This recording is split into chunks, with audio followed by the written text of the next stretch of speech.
예. 오늘 잠언 20장 말씀은 초반부 말씀은 지혜가 없는 자에 대해서 시작하고 있습니다. 우리 1절 말씀 다시 한번 읽어보겠습니다. 1절입니다. 포도주는 거만하게 하는 것이요 독주는 떠들게 하는 것이라 이에 미혹되는 자마다 지혜가 없느니라. 아멘. 20장 1절 말씀 지혜가 없다라고 말을 하고 시작하고 있는데 포도주는 사람을 거만하게 만들고 독주는 떠들게 한다라고 말하게 하고 있습니다. 하나님이 인간을 창조하실 때 스스로를 통제할 수 있는 통제력을 주셨죠. 우리는 여전히 죄를 지으며 죄인으로는 살지만 그래도 법이라는 테두리 속에서 스스로 지켜야 될 규정과 또 윤리 도덕이라는 테두리 안에서 서로 어기지 말아야 될 행동과 또 말을 지키면서 그 선을 넘지 않으며 살죠. 그래서 너 선 넘었어 하는 말이 굉장히 우리에게 아프게 들리기도 합니다. 이렇게 지키며 살아갈 수 있는 것은 우리 안에 하나님이 창조하신 어떤 자제력, 제어력이 있기 때문이죠. 누구나 자기 마음대로 할 수 있지만 한국이라는 사회 속에서 서로 통용되는 규칙과 관습, 문화 속에서 서로에게 피해가 되지 않기 위해서 스스로를 절제하며 살아가는 것이 인간의 모습, 우리의 모습입니다. 그런데 술이라는 것은 우리의 절제력을 약하게 만들 때가 있음을 우리는 어렵지 않게 보게 됩니다. 스스로를 지키지 못하며 절제하지 못하는 삶의 모습은 지혜롭지 못한 삶의 모습인데 아무리 평소에 잘 참고 절제하고 자신의 혀를 지키며 살았던 사람이라 할지라도 술은 그 입을 떠들게 만들 수 있고 누군가를 거만한 마음에 하지 말아야 될 행동과 말을 하게 만들기도 한다고 말하고 있습니다. 결국 이 술에 미혹된다면 그 술로 인해 거만한 말을 하게 되고 절제할 말을 참지 못해 떠들게 된다고 하잖아요. 1절에 보시면 절제할 말을 참지 못하고 말하게 되는 것을 말하고 있습니다. 알려주고 있습니다. 결국 이 말은 술에 미혹되지 않는 것이 거만함으로부터 자신을 지키고 때로는 떠들게 되어서 자신의 말 실수로부터 자신을 지키는 그 술에 미혹되지 않는 것이 자신을 지킬 수 있는 지혜로운 삶의 모습이라는 것을 우리에게 말해주고 있습니다. 우리 3절 함께 읽어보겠습니다. 3절입니다. 다툼을 멀리하는 것이 사람에게 영광이거늘 미련한 자마다 다툼을 일으키느니라. 아멘. 자, 3절은 2절과 연결하면 이해가 쉽습니다. 2절에 왕을 진노하게 하는 자는 자신의 생명을 해하는 미련한 사람이라고 말하고 있습니다. 나를 해할 수 있는 권력을 가진 사람을 진노하게 만드는 것. 왕은 누군가의 생명을 해할 수 있는 그런 능력이 있는 사람인데 그를 노하게 한다는 것은 자신의 생명을 해하는 미련한 행동이다라고 말해주고 있습니다. 이 맥락에서 3절은 2절의 말씀이 확장되고 있어요. 결국 사람에게 지혜로운 것은 다툼을 멀리하는 것, 누군가를 노하게 하는 것, 이것을 멀리하는 것이 지혜로움이다라고 말해주고 있습니다. 싸워서 이기는 것이 속이 시원하고 내가 누군가보다 강하다고 여겨지는 것이 더 좋다고 생각할 수 있지만 이것이 연장된다면 내가 참고 참았던 말을 누군가에게 다 쏟아부은 것이 속이 시원하다고 할 수 있지만 그렇지 않음을, 결국 지혜로운 사람은 다툼을 피하는 사람이라는 것을 우리에게 말해주고 있습니다. 다툼을 피하는 것이 이렇게까지 표현해요. 보시면 3절 보시면 영광이다라고까지 말해주고 있습니다. 이 다툼을 피하는 것, 한창 아직 제가 혈기왕성한 나이에 욱할 때도 있지만 이 말이 참 저의 마음에 새겨지는 것을 묵상하게 됩니다. 또 다음 미련한 사람을 보겠습니다. 우리 4절 함께 읽어보겠습니다. 4절입니다. 함께 읽겠습니다. 게으른 자는 가을에 밭 갈지 아니하나니 그러므로 거둘 때에는 구걸할지라도 얻지 못하리라. 아멘.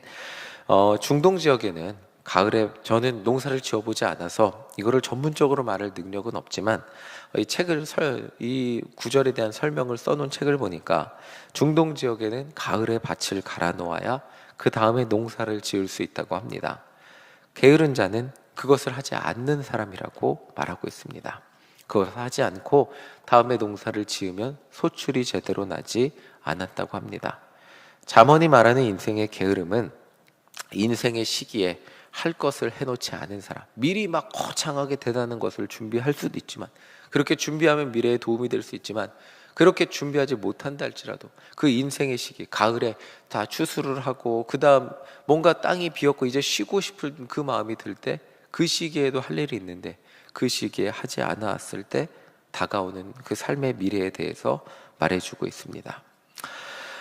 다음에 농사를 준비할 시간, 많은 사람들이 그 시간에 대부분의 사람들이 밭을 준비해 놓는다고 합니다. 밭을 갈아 놓고, 근데 그 남들이 그 준비해 놓는 시간에 그것을 하지 않으면 그 삶의 대가는 반드시 찾아오게 되어 있다는 것입니다. 학교 다닐 때 공부를 열심히 해야 되는데 저는 열심히 하지 않았습니다. 그리고 제 인생의 수능 이후로 영어는 필요 없을 줄 알았습니다. 물론 감신대에서 영어를 가르치는데 그냥 패스만 하면 되니까 패스만 했습니다. 그런데 제가 유학을 가게 될 줄은 꿈에도 몰랐죠. 유학을 가려고 영어 공부를 해보니까 제가 그때 가장 후회한 게 학생 때 영어 공부 열심히 할 걸 이라는 생각이었습니다. 학교 다닐 때 영어 공부 열심히 했던 수능 1, 2등급들은 아무리 토플이 어려워도 한 3달에서 6달 최선을 다하면 점수가 나오더라고요. 근데 저는 1년을 꼬박해서 간신히 점수가 나왔습니다. 그때 제가 깨달은 것은 다 때가 있는 것이고, 그때 할 일을 해놓지 못하면 저의 미래, 영어는 더 이상 저는 더 사용하지 않을 거라고 생각하고 살았는데, 제가 유학 갈 거라고는 꿈도 생각도 못 했는데, 나중에 나 공부할 때 공부하지 않고 나중에 공부하려고 하니까 그 시간이 너무 힘겹고 피곤하다는 것을 경험하게 되었습니다. 학생의 시기에 때로는 학생들이 이렇게 얘기하죠. 이렇게 어려운 수학이 내 인생에 무슨 도움이 될까? 이런 영어가 내 인생에 무슨 도움이 될까? 학생의 시기에 공부를 열심히 해놓는 것, 우리 인생의 시기에 이유를 알 수 없는 일들을 하게 되고 그 일들을 그냥 의미 없이 하는 것 같이 하며 살아갈 때가 있습니다. 때로는 우리 삶의 그 이유, 내가 하고 있는 일들의 이유를 알 수 없지만, 의미를 알 수 없기도 하지만, 나에게 주어진 일들을 성실히 하는 것, 하루하루 성실히 살아가는 것, 그것이 언젠가 추수의 기쁨으로 다가오게 된다는 것을 우리에게 말해주고 있다는 것입니다. 자, 그리고 쭉 이 말씀을 읽다 보면 후반부는 이 사람의 양면성과 여러 가지 그 속에서 나오는 하나님의 말씀을 다루고 있습니다. 6절을 보면 모두가 충성을 하고 있다고 하지만 진정 충성된 사람을 만나기 어렵다는 것을 말해주고 있고, 9절을 보면 마음이 깨끗하고 죄가 깨끗한 사람은 세상에 없음을, 세상에 수많은 사람들이 말로는 깨끗하다고 하지만 결국 현실에서 드러나는 것은 한결같지 않은 저울추의, 사람들은 다 공평하다고 말하지만 결국 한결같지 않은 저울추의 삶이라는 것을 우리에게 말해주고 있습니다. 쭉 뛰어넘어서 우리 12절 함께 읽어보겠습니다. 12절입니다. 함께 읽겠습니다. 듣는 귀와 보는 눈은 다 여호와께서 지으신 것이니라. 아멘. 자, 잠언의 이 말씀은 굉장히 날카롭게 들립니다.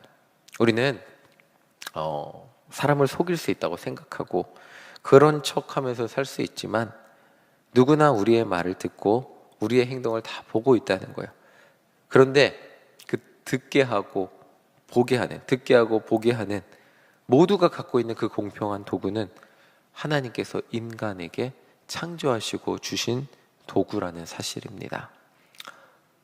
하나님을 속일 수 없다면 하나님이 창조하신 귀도 속일 수 없고 하나님이 창조하신 눈도 속일 수 없겠죠. 다시 말해 우리는 속일 수 없다는 것입니다. 그래서 지혜로운 삶은 결국 11절의 말씀입니다. 우리 11절 함께 읽어보겠습니다. 11절입니다. 비록 아이라도 자기의 동작으로 자기 품행이 청결한 여부와 정직한 여부를 나타내느니라. 아멘. 아이라도라고 말하고 있죠. 누구나 하나님이 주신 눈과 귀를 가지고 우리의 말과 행동을 보고 있습니다. 굉장히 두렵고 떨리는 말이죠.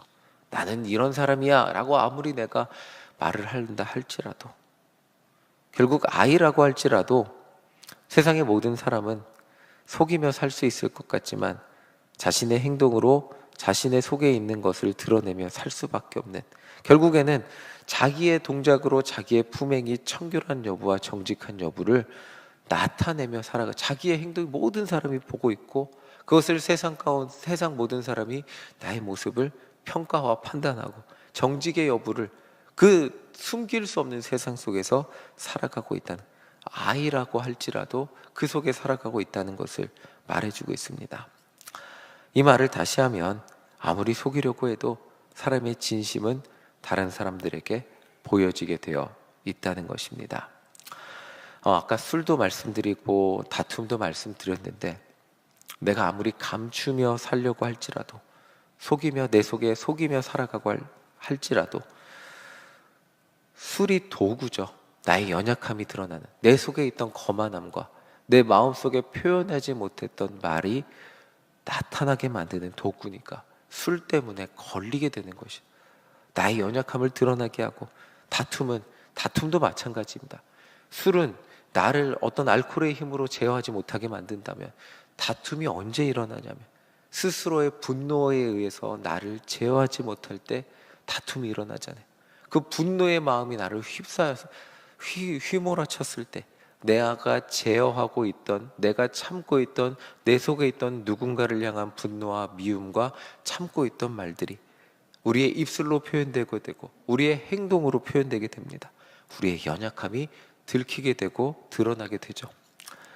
또한 게으름을 통해 나타나는 삶의 열매는, 우리의 삶의 모습이, 우리의 삶의 열매가, 나는 이렇게 살았어요 라고 하지만 많은 순간 삶의 열매가 나의 삶의 모습일 때, 내가 살아온 모습일 때가 있음을 보게 됩니다.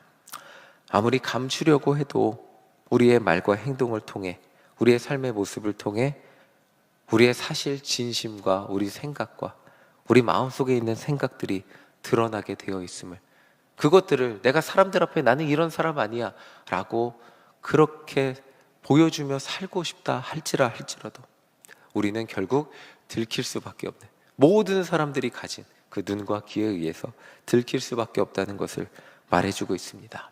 그래서 마지막 결론입니다. 15절입니다. 15절 함께 읽겠습니다. 15절입니다. 세상에 금도 있고 진주도 많거니와 지혜로운 입술이 더욱 귀한 보배니라. 아멘. 결국 지혜로운 입술이라고 말하고 있습니다. 지혜로움은 어떤 누구나 사람들이 듣기 좋은 말은 할 수 있죠. 그런데 우리가 계속 잠언에서 살펴보는 지혜로움은 하나님을 경외하는 것, 하나님의 말씀, 하나님의 마음, 그러니까 하나님으로부터 나온 것들을 의미합니다. 지혜로운 입술은 결국 하나님이 주시는 말이라는 것을 우리는 알 수 있습니다. 세상에 금도 있고 진주도 많지만 결국 하나님이 나의 입술을 주관하는 삶을 살아가는 것, 이것이 가장 귀한 보배. 하나님이 주관하시는 그 입술로 살아가기 위해서 하나님 안에서 내 마음과 생각과 뜻이 변화되어 그 입술로 표현하고 그 행동이 변화되는 삶, 그것이 귀한 보배의 삶이라는 것을 우리에게 말해주고 있습니다.